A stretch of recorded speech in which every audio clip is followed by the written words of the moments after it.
बच्चों, इस वीडियो में मैं आपको हेलो एल्किन और हेलो एरिन की बनाने की विधियों के बारे में बताऊंगा। तो जो पहली मेथड है बनाने की, हम हेलो एल्केन को बनाते हैं। पहले हेलो एल्केन की बात करेंगे, बाद में इसकी बात करेंगे हेलो एरिन की। तो पहला मेथड है एल्कोहल से। एल्कोहल से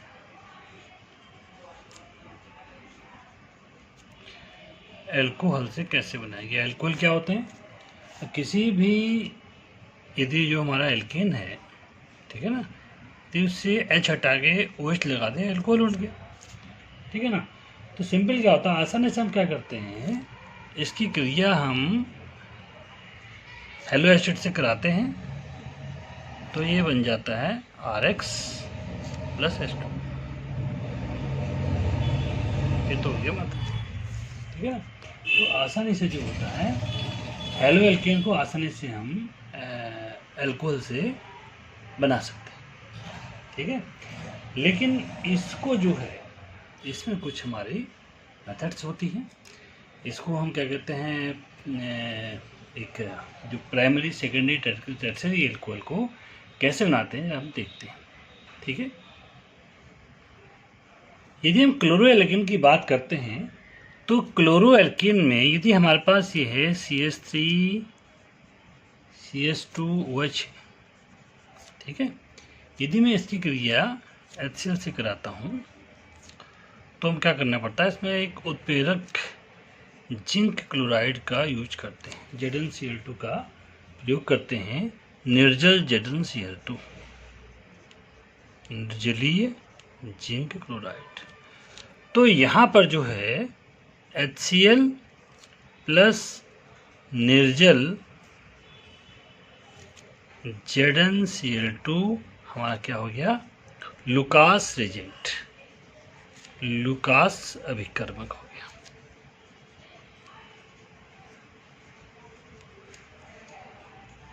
ठीक है।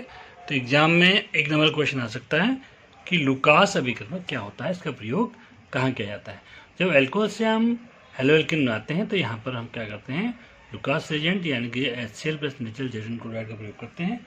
तो यहाँ पर क्या हो जाता है हमारा CH3 CH2 Cl plus H2।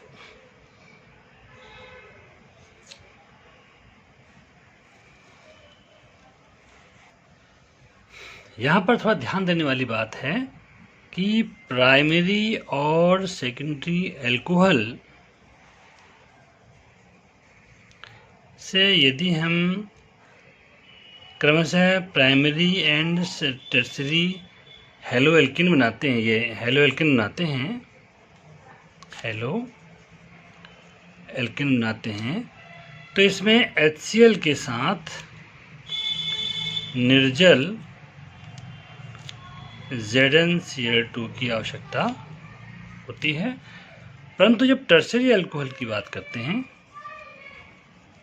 Tertiary alcohol की बात करते हैं, इसे हम टर्सरी हेलो एल्केन बना रहे हैं, तो ये सिंपल HCl से ही हो जाता है। इसमें हमें लुकास अभिकर्मक की आवश्यकता नहीं पड़ती। एग्जाम में क्वेश्चन आता है, ये due to high inductive effect, इसमें हाई इंडक्टिव इफेक्ट होता है, उच्च प्रेरणिक प्रभाव होता है, EFFECT इफेक्ट, ठीक है ना। हाई, इसमें क्या होता है कि इलेक्ट्रॉन पुश, यानी क्या होता है कि इलेक्ट्रॉन रिपेलिंग एजेंट होते हैं, CH3 CH3 CH3, ये क्या होता है, ये इलेक्ट्रॉन रिपेलिंग एजेंट होते हैं। इसमें इंडक्टिव इफेक्ट बढ़ जाता है, समझ में आ रहा है कि नहीं आ रहा है? तो आसानी से ये रिप्लेस हो जाता है। तो इसमें due to high inductive effect, इसमें क्या होता है, निर्जल Cl2 जो उत्प्रेरक हम यहाँ पर यूज कर रहे हैं प्राइमरी और सेकेंडरी एल्कोहल के केस में, इसकी आवश्यकता यहाँ पर नहीं पड़ती। कभी एग्जाम में रीजनिंग क्वेश्चन में पूछा जाता है, ठीक है। तो ये हो गया हमारा क्लोरो एल्केन को हम कैसे बनाते हैं। अब आ रहा है ब्रोमो एल्केन। इसी ब्रोमो एल्केन की यदि बात करते हैं, नंबर सेकेंड, ब्रोमो एल्केन।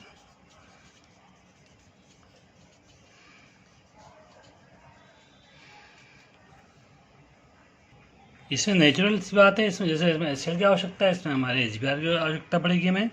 तो HBr बनाने के लिए हम क्या करते हैं, KBr, ठीक है ना, KBr या NaBr के साथ हम पहले हम H2SO4 शांत H2SO4 की प्रक्रिया कराते हैं तो क्या मिलता है हमें HBr मिलता है। और फिर ये HBr जो होता है C2H5OH प्लस HBr, ये हमारा बनता है C2H5Br प्लस H2। अच्छा, इसमें ध्यान देंगे, इसमें जो यानी जो प्रक्रम है इसे बोलते हैं ग्रूव प्रक्रम। इसे बोलेंगे ग्रूव प्रक्रम। एग्जाम में आता है ग्रूव प्रोसेस क्या है, ठीक है ना, GROOV ग्रूव प्रोसेस। तो हम HCl और निर्जल जिंक क्लोराइड के साथ यदि हम प्राइमरी अल्कोहल से क्लोरो एल्कीन बना रहे ग्रुप प्रोसेस ही बोलते हैं। यहाँ पर ब्रोमो एल्कीन को हम इस तरीके से बनाते हैं, ठीक। इस प्रकार यदि हम आयोडो एल्कीन प्राप्त करना चाहते हैं तो हम क्या करेंगे, तीसरे में मेथड है KI की रिएक्शन हम 90% फॉस्फोरिक एसिड के साथ कर लेंगे, ठीक है ना। H3PO3 93% इसको लेते हैं, ये बनता है हमारा KI, ठीक है ना। तो ये हमारा फॉस्फोरिक एसिड है, इससे HI बनता है, HI बनता है। और ये HI C2H5OH से रिएक्शन करके हमें क्या बनाता है C2H5I प्लस H2। यहाँ पर देखो, जिस प्रकार हम सेकेंडरी में टर्सरी हेलो एल्कीन प्राप्त कर रहे थे, क्लोरो एल्कीन प्राप्त कर रहे थे, यहाँ पर हम सेकेंडरी में टर्सरी प्राप्त नहीं कर पाते हैं, क्योंकि शांत H2SO4 की प्रेजेंस में क्या होता है, सेकेंडरी और टर्सरी जो ये कंपाउंड हैं ये किस में कन्वर्ट हो जाते हैं, एल्कीन में कन्वर्ट हो जाते हैं। इसी प्रकार इसी वजह से हम इस प्रोसेस में क्या करते हैं, सेकेंडरी और टर्सरी ब्रोमो एल्केन या आयोडो एल्केन की कॉम्बिनेशन इसमें से नहीं कर पाते, ठीक है। तो एक बार सुन लीजिए, तो सेकेंडरी और टर्सरी जो अल्कोहल यूज करेंगे किस में कन्वर्ट हो जाएंगे, एल्कीन में कन्वर्ट हो जाएंगे। इसलिए हम इस मेथड से ब्रोमो एल्कीन और आयोडो एल्कीन का से हम क्या करते हैं, सेकेंडरी और टर्सरी अल्कोहल से हम सेकेंडरी और टर्सरी ब्रोमो एल्कीन या आयोडो एल्कीन नहीं बना पाएंगे, ठीक हो गया, क्योंकि ये एल्कीन में कन्वर्ट हो जाते हैं। इंपॉर्टेंट है, कई सारे क्वेश्चन इसमें निकल गए हैं कि क्लोरो एल्केन को हम primary alcohol, secondary alcohol, tertiary alcohol से हम बना ले रहे हैं, primary secondary tertiary halo alkane बना पा रहे हैं, परंतु ब्रोमो एल्केन में के केस में हम केवल ब्रोमो आयोडो एल्केन के केस में केवल प्राइमरी एल्केन का ही प्रयोग कोई विवेचन कर पा रहे हैं, क्योंकि इसमें मैंने बताया आपको सेकेंडरी जो अल्कोहल हैं ये H2SO4 के किस में कन्वर्ट हो जाता है, एल्कीन में कन्वर्ट हो जाता है, ठीक हो गया। इंपॉर्टेंट कई सारे क्वेश्चन इसके अंदर बन के आप देखिए। इसमें क्वेश्चन और बन रहा है, देखिए आप, जो HI है और HBr है और HCl ये ज़्यादा आसानी से रिएक्शन करता है, ये और कम और ये और कम, क्योंकि इसमें क्या होता है, इसका आकार बड़ा है, आयोडीन का आकार। यदि हम करें फ्लोरीन, क्लोरीन, ब्रोमीन, आयोडीन, ठीक है ना, तो इसका आकार बड़ा है, समझ आ रहा है कि नहीं आ रहा है, इसका आकार क्या है, बढ़ रहा है, आकार इसका क्या हो रहा है, बढ़ रहा है। आकार बढ़ने से क्या होगा, इसमें भाई इसमें इलेक्ट्रॉन डिफरेंस ज़्यादा आ जाएगा, पोलैरिटी ज़्यादा हो जाएगी। इसमें क्या हो जाएगा, इसमें इनका बॉन्ड तोड़ना आसान हो जाएगा, आसानी से बॉन्ड टूटेंगे, समझ में आ रहा है कि नहीं आ रहा है। दूसरी भाषा में क्या कह सकते हैं इसको हम, इनकी आबंध वियोजन एंथैल्पी सबसे कम होती है, ठीक है ना। इसका आकार बड़ा होने के कारण इसकी आबंध एंथैल्पी वियोजन सबसे कम होती है, इसलिए आसानी से ये टूट जाता है और आसानी से प्रोडक्ट देता है, समझ में आ रहा है कि नहीं आ रहा है। इसी प्रकार यदि हम एल्कोहल की बात करते हैं तो टर्सरी एल्कोहल, सेकेंडरी और प्राइमरी, ठीक है ना। तो इसमें क्या होता है, एल्कोहल की अभिक्रियाशीलता की यदि बात करते हैं तो टर्सरी जो एल्कोहल होता है, due to high induct effect, ये आसानी से जो होता है, ये टेंडेंसी इसकी आसानी से एल्कोहल से हेलो एल्केन में कन्वर्ट होने की होती है due to high inductive effect, उच्च प्रेरणिक प्रभाव के कारण। ठीक हो गया। अभी मैं बाद में इनको रीजनेबल क्वेश्चन को फिर और बोलूँगा उस टाइम में, इसको ध्यान दीजिए, कई सारे क्वेश्चन से बन गए हैं। दूसरी मेथड है फॉस्फोरस हैलाइड से। फॉस्फोरस हैलाइड से क्या करते हैं, इसमें क्लोरोएल्केन को बनाने के लिए हम PCl5 या PCl3 का प्रयोग करते हैं। ठीक है, तो क्या होगा यदि हम PCl3 का प्रयोग करते हैं तो 3ROH प्लस PCl3, ठीक है, ये बनेगा 3RCl प्लस H3PO3। तो इस प्रकार हम क्या करते हैं, PCl3 से फॉस्फेट ट्राइहैलाइड से इस प्रकार हम एल्कोहल को एल्किल हैलाइड में कन्वर्ट करते हैं। यदि हम इसमें फॉस्फेट पेंटाहाइड का प्रयोग करना चाहें तो रिएक्शन कुछ इस प्रकार होती है, ROH प्लस PCl5 क्या हो जाएगा, RCl plus POCl3 plus HCl। तो दोनों में तो हम हालांकि ROH से RCl बना रहे हैं, लेकिन अब क्रिया थोड़ी सी डिफरेंट हो रही है। तो इसका फॉस्फोरस हैलाइड से हम क्या करते हैं, अल्कोहल को एल्किल हैलाइड में बदलते हैं। ठीक हो गया। यदि हम ब्रोमो हैलाइड या ब्रोमो एल्केन या आइडो एल्केन बनाना चाहते हैं एल्कोहल से, तो हम रेड फॉस्फोरस के यहाँ ब्रोमीन और आयोडीन का प्रयोग करते हैं। यानी कि यदि हमारे पास, हम ऐसे लिखते हैं CH3CH2OH, ठीक है। यदि मैं इसको ब्रोमो एल्केन में कन्वर्ट करना चाहता हूँ तो रेड फॉस्फोरस के साथ हम ब्रोमीन का प्रयोग करते हैं, तो ये कन्वर्ट हो जाता है CH3CH2। ये सब रिएक्शन इंटर कन्वर्जन में बहुत काम आएंगे, ध्यान रखिएगा, ठीक है ना। इंटर कन्वर्जन में हमें ध्यान रखना है इन सब चीज़ों का। यदि हम इसी को, यदि हम रेड फॉस्फोरस को हम आयोडीन के साथ, ठीक है, एब्किस कराते हैं तो बनता है CH3CH2I। तो इस प्रकार हम फॉस्फोरस हैलाइड के साथ या रेड फॉस्फोरस के साथ ब्रोमीन या आयोडीन के साथ क्या करते हैं, एल्कोहल को एल्किल हैलाइड में कन्वर्ट करते हैं। ये मेथड दूसरी हो गई। अगली जो क्रिया है हमारी थर्ड क्रिया, डार्जन अपक्रिया द्वारा करते हैं।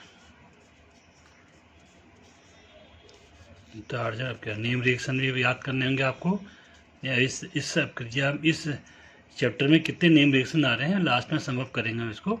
डार्जन अपक्रिया द्वारा, DARZEN, डार्जन रिएक्शन, थ्रू डार्जन रिएक्शन हम क्या करते हैं, एल्कोहल को भी हम एल्किल हैलाइड में कन्वर्ट कर रहे हैं। देखो हम अब अभी एल्कोहल से एल्किल हैलाइड बना रहे हैं। पहले क्रिया हम क्या कर रहे थे, लुकास अपक्रिया का प्रयोग कर रहे थे, ठीक है नहीं। साथ में हम HBr और HI को बना रहे हैं विशेष परिस्थितियों में। दूसरे में हम फॉस्फोरस हैलाइड का प्रयोग कर रहे हैं एल्कोहल को एल्किल हैलाइड में कन्वर्ट करने के लिए। अब हम डार्जन अपक्रिया द्वारा भी कर रहे हैं, ठीक है। इसमें क्या करते हैं, एल्कोहल को प्रीडिंग की सूक्ष्म मात्रा की उपस्थिति में थायनिल क्लोराइड के मध्य आश्रित करने पर एल्किल क्लोराइड बनते हैं। यह क्रिया अन्य की अपेक्षा अधिक उत्तम है, बहुत बढ़िया है, क्योंकि यहाँ पर जो बाई प्रोडक्ट बन रहे हैं वो आसानी से निकल जाती है और शुद्ध हमें एल्कोहल एल्केन प्राप्त होते हैं। तो इसको यदि हम इसको लिखना चाहें रिएक्शन में तो क्या हो जाएगा, ROH प्लस थायनिल क्लोराइड हमारा क्या है, SOCl2। इसको थायनिल क्लोराइड बना कहेंगे। इसको गर्म कर रहे हैं, क्या बन रहा है हमारा, RCl plus SO2 plus HCl। तो गैस बाहर ऊपर निकल जाएगी, ये हमारा आसानी से इससे अलग हो जाएगा, शुद्ध हमें एल्किल हैलाइड हमें मिलेगा। तो क्वेश्चन पूछा जाएगा शुद्ध एल्किल हैलाइड किस विधि से आप प्राप्त कर सकते हैं। ठीक है ना, क्लियर हो गया। अब लेकिन यहाँ पर एक चीज़ और है, मतलब केवल क्लोरो एल्कीन ही हम प्राप्त करते हैं। हम chlorobromide, alkyl bromide, sorry halo alkyl ब्रोमे मतलब हेलो एल्केन में क्या होता है, एल्किल ब्रोमाइड या एल्किल आयोडाइड को भी इस विधि से प्राप्त नहीं करते। उसका रीजन ये है कि अगर हम करेंगे तो SOBr2 यूज करेंगे। ठीक है ना, ये SOBr2 जो है ये बहुत ज़्यादा अस्थाई है, काफ़ी ज़्यादा अस्थाई है। ठीक है, ये स्टेबल कंपाउंड नहीं है, इसलिए हम इससे हम RBr नहीं प्राप्त कर सकते हैं। और यदि हम करेंगे SOI2, ये भी अभी बना नहीं है, इसलिए अभी ज्ञात नहीं है। ठीक है, ये ज्ञात नहीं है, इसलिए हम इस प्रोसेस द्वारा केवल एल्किल हैलाइड, क्लोरो मतलब हैलाइड को ही प्राप्त कर रहे हैं। ठीक है, क्लोरो एल्किन को ही हम प्राप्त कर रहे हैं। क्लियर हो गया। एक बात और, इस मेथड से एरिल एल्केन भी हम प्राप्त, हेलोएरीन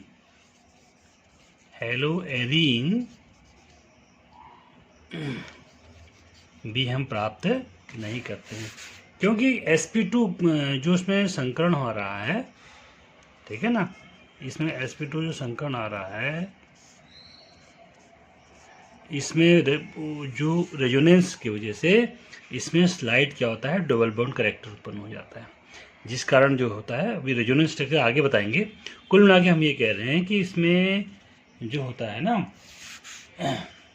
इसमें जो इसका sp2 संकरण हो रहा है और इसके मध्य जो है, जिसका जो रेजोनेंट बेरिस रेजोनेंस स्ट्रक्चर बनाएंगे, तो इस कार्बन और क्लोरीन के बीच में जो होता है द्विबंध करैक्टर उत्पन्न हो जाता है, जिस कारण इस क्लोरीन को तोड़ना कठिन होता है। और इस वजह से इस मेथड द्वारा आसानी से हम, डार्जन विधि द्वारा आसानी से हेलोरीन का उत्पादन नहीं कर सकते हैं। तो डार्जन विधि द्वारा केवल क्लोरो एल्केन का ही उत्पादन होता है, वो भी शुद्ध रूप से।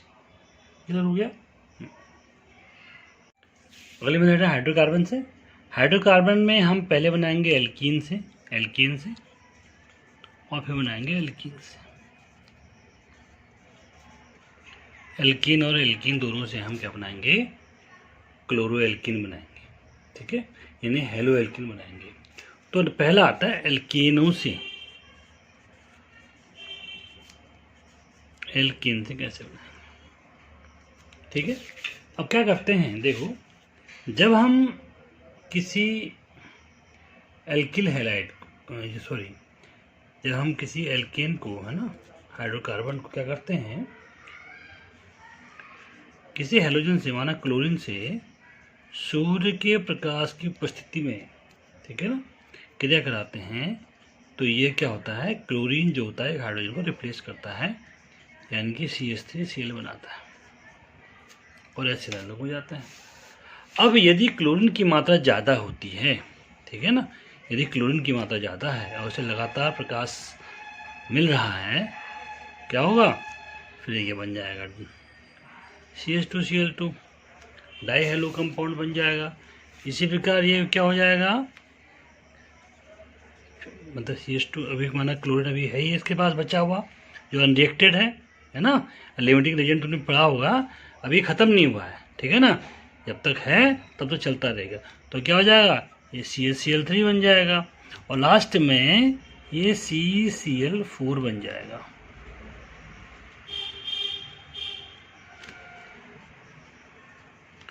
अब प्रश्न ये है कि एक बार हम रिएक्शन कराएंगे तो बनता जाएगा। ठीक है, यदि हमें यहीं तक रोकना है तो इसकी मात्रा अधिक लेनी पड़ेगी, यानी उसको लिमिटिंग रेजिएंट बनाना पड़ेगा।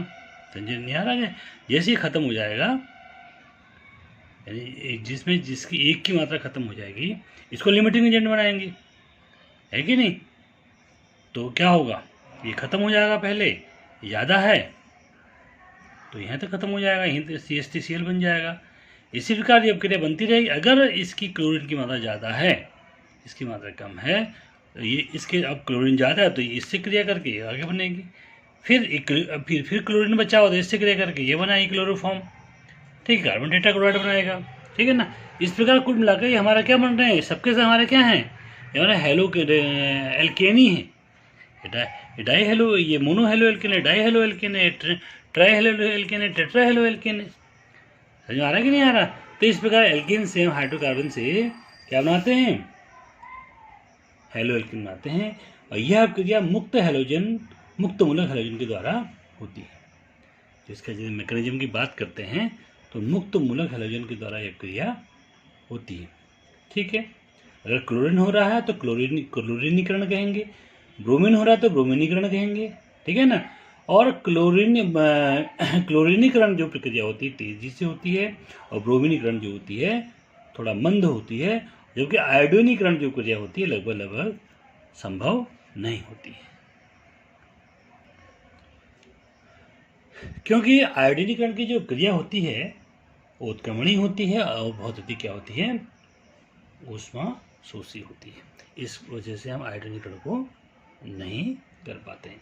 अब अगला इसमें आ रहा है, यदि इसे प्राप्त यदि हम देखते हैं तो इसमें भी टर्सरी एल्केन जो है ज़्यादा अच्छी गति से क्रिया करेंगे कंपेयर टू सेकेंडरी। इसी प्रकार सेकेंडरी प्राइमरी से ज़्यादा बेटर तरीके से ये क्रिया दे पाएंगे, ठीक है ना। तो इसमें भी हमारा ये प्रोसेस होती है। टर्सरी एल्केन जो होते हैं ज़्यादा आसानी से क्लोरिनेशन करते हैं, ठीक है ना, इन कंपेयर टू सेकेंडरी, और सेकेंडरी जो है प्राइमरी के मुकाबले ज़्यादा आसानी से ये क्रिया कर लेते हैं। दूसरा है इंपॉर्टेंट हमारा इसी में आ रहा है, एल्कीन से कैसे बनाएंगे। ये आपका 11th का ही चल रहा है, 11th का कोर्स समझ लीजिए, 11th का रिएक्शन है। मान लीजिए हमारा कोई एल्कीन है, इसमें क्या होता है, ये हमारा ऐसा लेते हैं, suppose CH2 double bond CH2 है, ठीक है। यदि हम इसमें क्या करते हैं HCl की क्रिया करा देते हैं तो बहुत ही आसानी से योगात्मक क्रिया होती है। एक तरफ हमारा क्या होता है ट्रिपल बॉन्ड यानी अस्थाई बॉन्ड है, या अपने को सिंगल बॉन्ड की तरफ कन्वर्ट करना चाहेगा तो H जो है एक कार्बन से जुड़ जाएगा, क्लोरीन दूसरे कार्बन से अटैच हो जाएगा, ये जाएगा CH3 CH2 Cl बन जाएगा, ठीक है। ये हमारा आसानी से हो गया, योगात्मक क्रिया हो गई, क्लियर हो गया। परंतु यहाँ पर यदि हम ऐसा लेते हैं RCH डबल बॉन्ड CH2 लेते हैं प्लस HCl, यहाँ पर तो क्या था, जरूरी थोड़ी कि क्लोरीन यहाँ जुड़े, क्लोरीन यहाँ भी जुड़ सकता था, या किसी एक कार्बन पर हाइड्रोजन जुड़ जाएगा, किसी एक कार्बन पर क्लोरीन जुड़ जाएगा। परंतु यहाँ पर भी क्या, यहाँ पर हम इन दोनों में से जहाँ डबल बॉन्ड है उन्हीं कार्बनों में से एक में क्लोरीन जुड़ना है, एक में हाइड्रोजन जुड़ना है। तो यहाँ पर क्या होता है कि मतलब अनिवार्य रूप से क्लोरीन जो होता है इस कार्बन से जुड़ेगा। यहाँ पर तो ऐसा कोई हमारे पास कंडीशन नहीं थी, यहाँ पर कंडीशन है, यानी कि ये हमारा सम्मित एल्कीन है। सम्मित यानी कि यदि डबल बॉन्ड की तरफ कोई हम वस्तु रखते हैं या पेन आप रखोगे तो दोनों तरफ हमारे पास एक जैसी संरचना के हमारे पास जो है एल्केन के समूह दिखाई दे रहे हैं, ठीक है ना।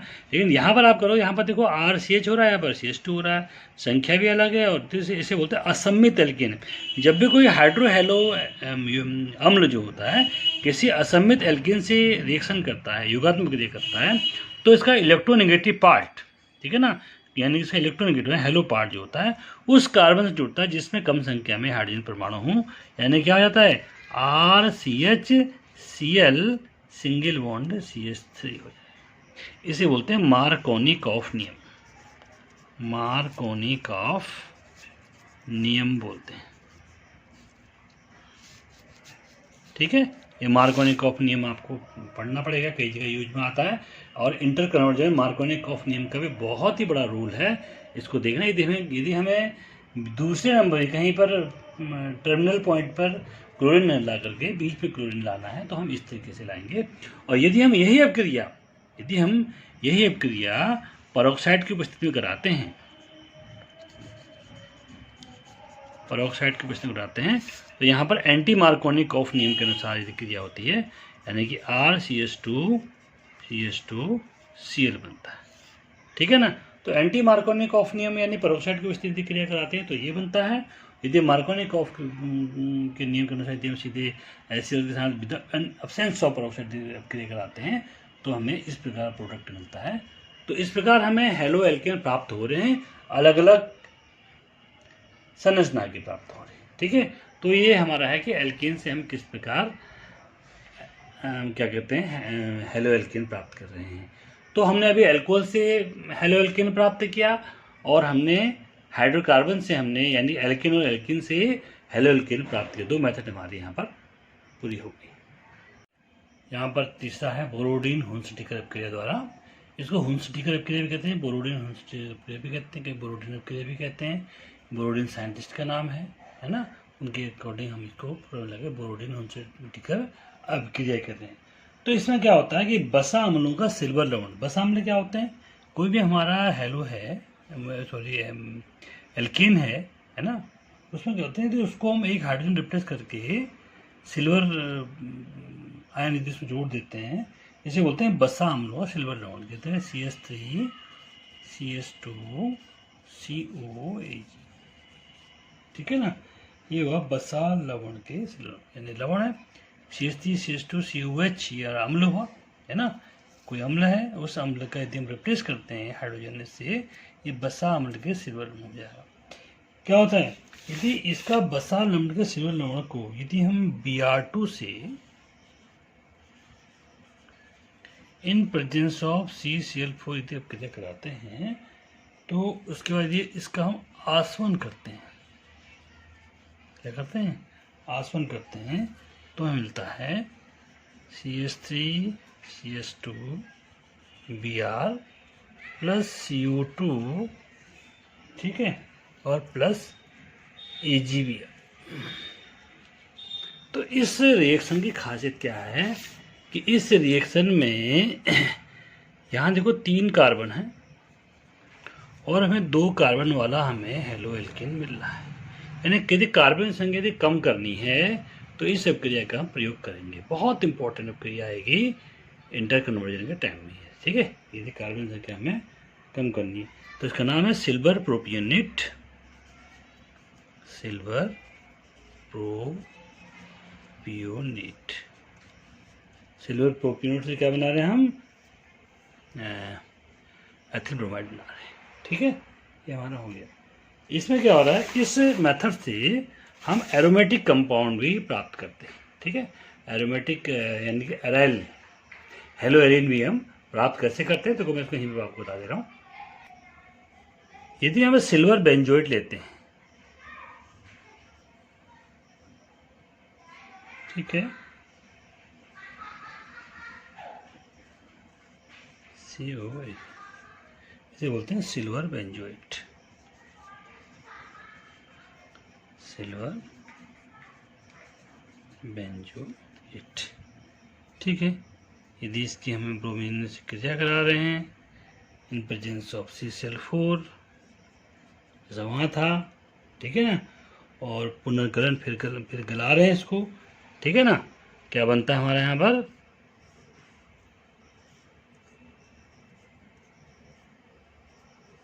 ब्रोमीन आ जाएगा प्लस CO2 आ जाएगा जैसे यहाँ पर आ रहा था, प्लस AgBr बन जाएगा। यानी कि ये मेथड जो है, इससे पहले एक मेथड हमने पहले पढ़ी थी, हमने कहा था एल्किल हेलो एल्किन इस विधि से प्राप्त नहीं कर पा रहे। कौन सी मेथड थी, उसको रिकॉल करते हैं।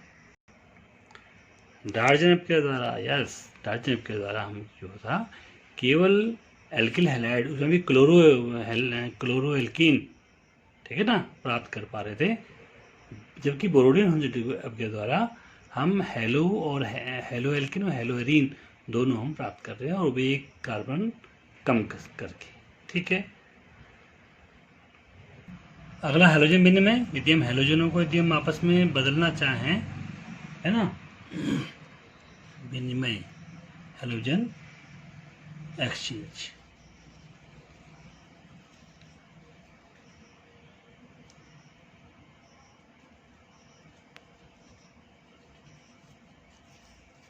देखो इसमें 2 अपक्रियाएं मेन आती हैं। पहले आता है फिंकलस्टाइन अपक्रिया,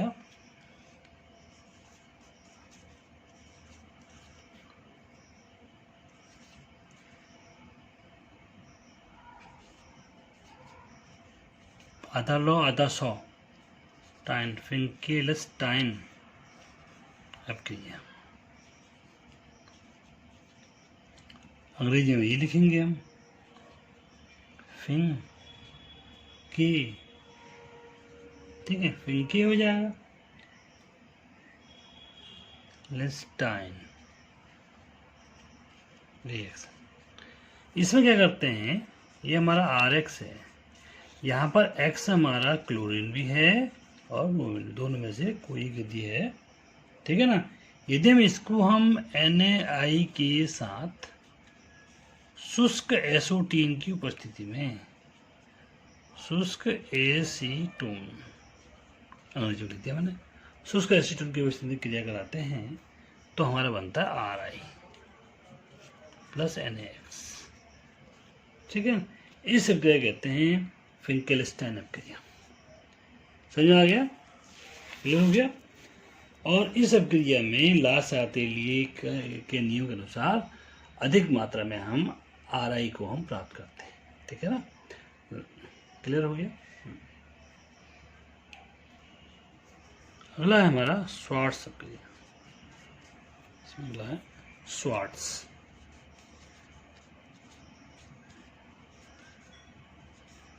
ये सारे नियम रिएक्शन को हम समअप करते हैं, इस अभिक्रिया के इस चैप्टर के लास्ट में समअप करेंगे, ठीक है ना, क्योंकि बहुत इंपॉर्टेंट है। इसमें क्या होता है, सिर्फ RBr, क्लोरीन भी, या तो क्लोरीन ब्रोमीन दोनों थे, यहाँ पे ओनली Br है। यदि हम RBr को हम क्या करते हैं, मतलब ब्रोमीन डेरिवेटिव से फ्लोरो डेरिवेटिव प्राप्त करना चाहते हैं, ठीक है ना, इसको हम AgF के साथ प्रयुक्त रिएक्शन कराएंगे, ये बन जाएगा RF प्लस AgBr, ठीक हो गया। यानी फ्लोरो एल्कीन जो है यहाँ पर हम प्राप्त कर रहे हैं, ठीक हो गया।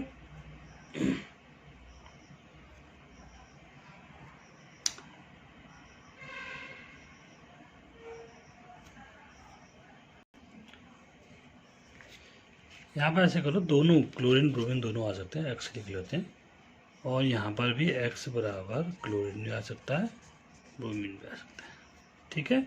ये हमारा क्रिया हो गई। यहाँ पर हम AgF की जगह Hg2F2 भी प्रयोग में ला सकते हैं, या हम यहाँ पर COF2 भी प्रयोग में ला सकते हैं AgF की जगह में। तो हमें क्लोरो या ब्रोमो डेरिवेटिव के स्थान पर फ्लोरो डेरिवेटिव एल्केन का हमें प्राप्त होता है, इसे बोलते हैं स्वार्ट्स अभिक्रिया, ठीक है। तो हमारे हेलो एल्केन बनाने की मेथड हमारी ये लगभग हो गई है। अब हम हेलो एरिन बनाने की विधि पढ़ेंगे। एक तो हमने ऑलरेडी पढ़ चुके हैं, इसके अलावा अन्य मेथड की तरफ हम जाते हैं कि हेलो एरिन कैसे बनाते हैं। हेलो एरिन को हम इलेक्ट्रोफिलिक सब्स्टिट्यूशन द्वारा, यानी कि इलेक्ट्रॉन रागी प्रतिस्थापन द्वारा प्राप्त कर सकते हैं, प्रतिस्थापन द्वारा हम प्राप्त कर सकते हैं, ठीक हो गया। इसमें क्या होता है, इसमें एल्किल क्लोराइड या एरिल क्लोराइड या एरिल ब्रोमाइड का जो बनाने की मेथड है, इसमें क्या करते हैं, हम बेंजीन लेंगे,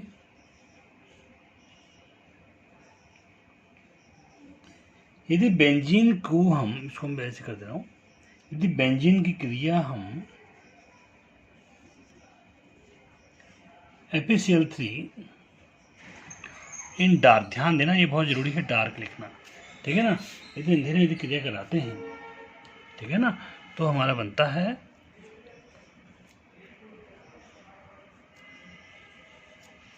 क्लोरो डेरिवेटिव प्लस HCl, ठीक है ना, क्लोरो बेंजीन मिल रहा है, HCl मिल रहा है, ठीक हो गया। यदि यही क्रिया हम कहें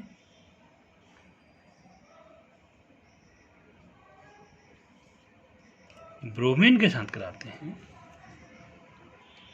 इन प्रेजेंस ऑफ, या तो Fe ले लें या FeBr3 ले लें, जैसे ऊपर ले लिया FeBr3 ले लें, खाली Fe ले लें, इन डार्क कराते हैं तो यहाँ भी मिलता है ब्रोमीन, ब्रोमोबेंजीन मिलता है,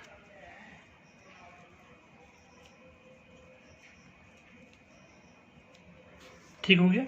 तो क्लोरोबेंजीन ब्रोमोबेंजीन इलेक्ट्रॉन दान के प्रतिस्थापन द्वारा हम यहाँ पर प्राप्त कर रहे हैं। ठीक हो गया। तो इस क्या किया इसमें हमने लुईस अम्ल उत्प्रेरक ले लिया, लुईस अम्ल कहते हैं जो उत्प्रेरक हमारा है, ठीक है ना। इनके साथ FeCl3 है या यहाँ पर AlCl3 भी ले सकते हैं फिर में, या फिर Br3 की क्रिया में क्या कर रहे हैं हम क्लोरीन और ब्रोमीन से रिएक्शन करा रहे हैं, ठीक है। और यहाँ पे क्या बन रहा है हमारा क्लोरोबेंजीन और ब्रोमोबेंजीन हमारे क्रम से प्राप्त हो रहे हैं। इस क्रिया में क्या होता है, पहले ये जो उत्प्रेरक हमने लिया पहले क्लोरीन से क्रिया कराएगा, इसको इलेक्ट्रोफाइल बनाएगा, पॉजिटिव चार्ज आएगा। ये पॉजिटिव चार्ज इलेक्ट्रोफाइल जो है जहाँ पर इलेक्ट्रो डेंसिटी ज़्यादा है, कहीं पर यहाँ किसी सब आइडेंटिकल पोजिशन है वहाँ पर अटैक करेगा और इलेक्ट्रोफिलिक रिप्लेसमेंट वहाँ पर हमारे हो जाएगी, हाइड्रोजन को रिप्लेस कर लेगा। समझ में आ रहा है कि यार, इसलिए इसको हम इलेक्ट्रॉन रागी इलेक्ट्रोफिलिक सब्स्टिट्यूशन यहाँ पर हम कह रहे हैं। यदि हम क्या कर रहे हैं, बेंजीन की जगह टॉलिन ले लेते हैं,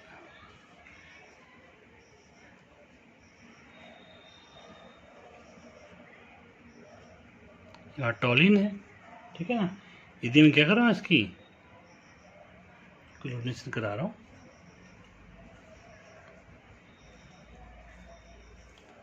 कुछ ले लो या Fe ले लो, FeCl3 ले लो, AlCl3 ले लो, डार्क में रख लो इसको, तो क्या बनता है इसमें इसमें वही होगा ना, मैंने तो पहले बोल दिया है, ये इलेक्ट्रोफिलिक सब्स्टिट्यूशन है। पहले ये जो उत्प्रेरक यूज कर रहे हैं पहले इससे क्रिया बना करेगा, और पहले स्टेप में इसको इलेक्ट्रोफाइल यानी कि पॉजिटिव चार्ज आएगा, क्लोरीन में पॉजिटिव चार्ज है, बाकी इसके साथ जुड़ जाएगा, ठीक है ना।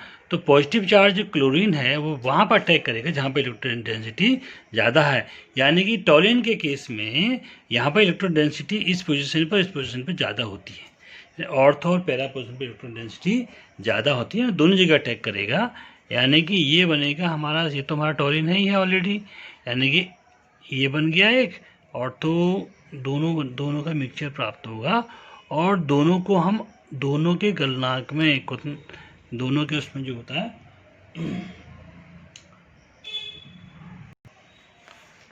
किसमें होता है ना, दोनों के गलनांक में बहुत अधिक अंतर होता है, और इस वजह से उनको क्या करते हैं हम सेपरेट आउट कर देंगे इस केस में, ठीक है ना। इसमें ऑर्थोक्लोरोटोलिन है, पैराक्लोरोटोलिन का डेरिवेटिव प्राप्त हो रहा है।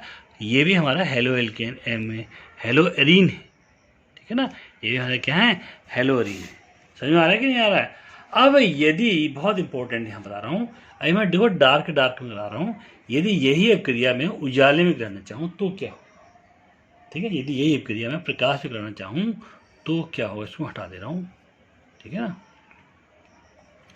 यदि ये क्रिया में उजाले में कराना चाहूँ क्या होगा, बहुत कभी एग्जाम में आता है, ध्यान दें आप,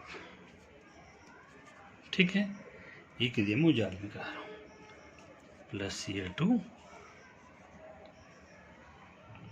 200 को टेम्परेचर लेते हैं इसका 278 कैलोरी ले लेते हैं, ठीक है, और प्रकाश कर देते हैं इसको 338 कैलोरी प्रकाश में।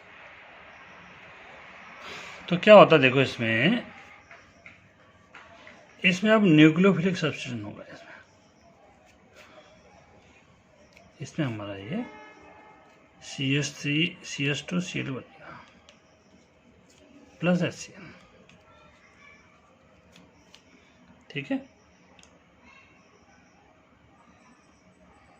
और यदि Cl2 गैस अधिकता में होती है, ठीक है ना, यदि Cl2 गैस अधिकता में होती है तो क्या हो जाएगा, जो CH2Cl हमारा बना है, CH2Cl हमारा बना है, यदि इसकी एक्सेस यदि हमारे पास है, प्रकाश में ले रहे हैं, टेम्परेचर वही सेम है, तो क्या हो जाएगा, ये बन जाएगा CHCl2 बन जाएगा। इसी प्रकार यदि हम फिर प्रकाश करें, इसमें आगे ये बन जाएगा CCl3, यहाँ पर जाके अब क्रिया रुकेगी, ठीक है ना। तो इस प्रकार में, यानी कि जो भी तो हम अंधेरा लिख रहे थे, अब आप समझ लीजिए यदि आपने अंधेरा डार्क और प्रकाश, डार्क की जगह डार्क और प्रकाश से प्रकाश नहीं लिखा तो अर्थ का अनर्थ हो जाएगा। ठीक है, तो ये आप ध्यान रखिए। इस प्रकार हम इलेक्ट्रॉन दागी प्रतिस्थापन द्वारा ऊपर यहाँ पर जो देख रहे हैं इलेक्ट्रॉन दागी प्रतिस्थापन हो रहा है, यहाँ पर इलेक्ट्रॉन दागी प्रतिस्थापन इस केस में नहीं हो रहा है। अगला इंपॉर्टेंट है डाइजोनियम लवण द्वारा। ठीक है, इसका दूसरा देखें, डाइजोनियम लवण द्वारा।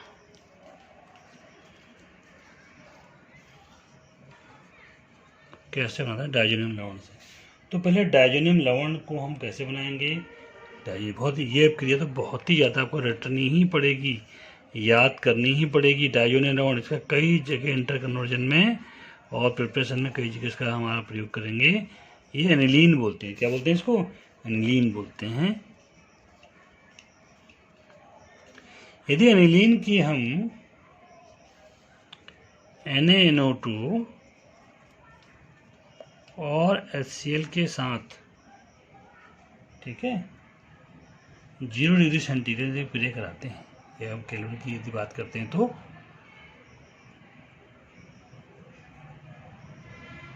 273 से 278 कैलोरी यदि हम क्रिया कराते हैं तो क्या बनता है? बेंजीन डाइजोनियम क्लोराइड बनता है। क्या बनता है?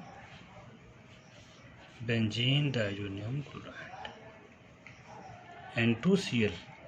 इसको हम N2Cl ऐसे बोलते हैं। बेंजीन, ये डाइजो, इसे डाइजो हुआ, बेंजीन डाइजोनियम क्लोराइड, ठीक है ना, प्लस 2H2। अब ये जो बेंजीन डाइजोनियम क्लोराइड हमें मिला है, यदि हम बेंजीन डाइजोनियम क्लोराइड को ठीक है, यदि बेंजीन डाइजोनियम क्लोराइड को CuCl से उपकृत कराते हैं तो बनता है क्लोरोबेंजीन।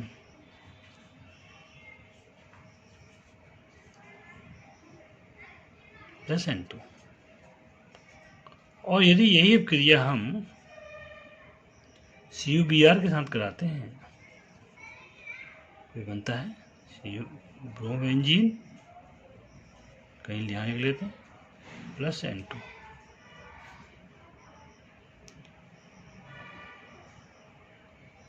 ठीक है, ये बनता है। अब इसमें थोड़ा सा चेंज और करें, 2 क्रियाएं हमारी और आ रही हैं।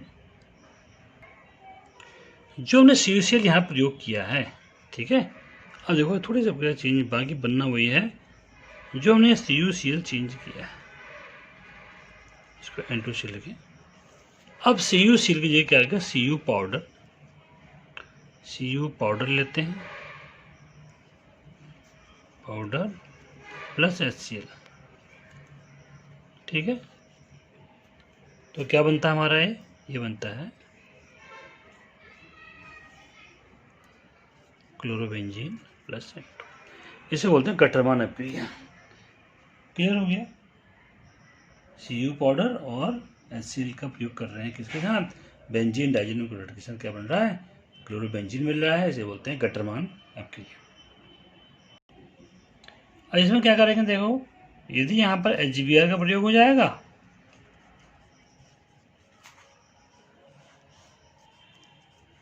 तो ये बन गया हमारा ब्रोमीन। ठीक है, ये कौन सी क्रिया आ गई? कटरमान अभिक्रिया आ गई। ठीक है, दोनों केस हमारा। अब इसमें आयोडोबेंजीन और फ्लोरोबेंजीन को जब बनाएंगे, इसे बाल्ज स्कीमेन अभिक्रिया के थ्रू बनाएंगे। क्या बनाएंगे? बाल्ज स्कीमेन अभिक्रिया के थ्रू बनाएंगे। उसको मैं जब साफ करता हूँ फिर आपको बताता हूँ। एक बार आप ढंग से देख लो कि कैसे हमने इसको बनाया है।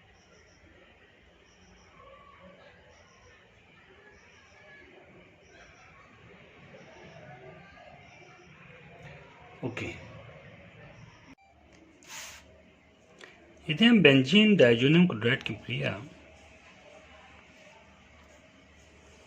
बेंजीन डाइजोनियम क्लोराइड की क्रिया फ्लूओबोरिक अम्ल के साथ कराएं, ये फ्लूओबोरिक अम्ल HBFO, ये फ्लूओबोरिक अम्ल, फ्लूओबोरिक, ठीक है, यदि इससे यदि क्रिया कराते हैं तो HCl तो हमारा अलग हो जाएगा। क्या बचेगा यहाँ पर?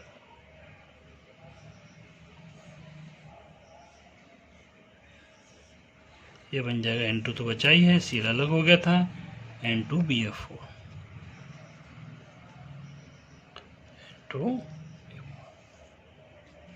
ठीक हो गया। ये और ये हमारे अलग हो गए, N2 या BF4 आ गया। तो मेरा आ गया बेंजीन डाइजोनियम फ्लूओबोरेट। इसको बोलेंगे बेंजीन डाइजोनियम फ्लूओबोरेट। ठीक हो गया। अब इसको यदि गर्म करते हैं, ये मैं करता हूँ, यदि मैं इसको गर्म करता हूँ तो ये फ्लोरोबेंजीन में कन्वर्ट हो जा रहा है।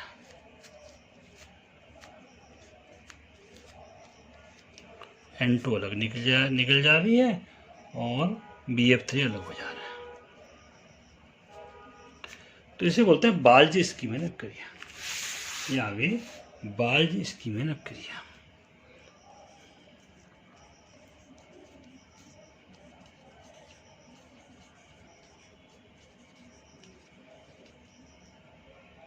ठीक है, तो ये बाल्जी स्कीमेन क्रिया हो गई। इसी प्रकार आयोडोबेंजीन प्राप्त करने के लिए बेंजीन डाइजोनियम क्रिया को किया के साथ क्या करेंगे, गर्म करेंगे तो आयोडोबेंजीन हमारे प्राप्त हो जाएगी। तो इस प्रकार मेथड ऑफ प्रिपरेशन हमारे हो गई। हमारी जो इसकी एक और मेथड ऑफ प्रिपरेशन आज थी, मैंने सिल्वर बेंजोएट के साथ ब्रोमीन से गेहूं से ढीकर क्रिया के थ्रू बनाया था, वो मैंने पहले वो बोल दी, आपको बता दिया है। तो इस प्रकार हमारे एल्किल हैलाइड बनाने की मेथड हमारी लेवल पूरी हो गई है। इसको आप समझ कर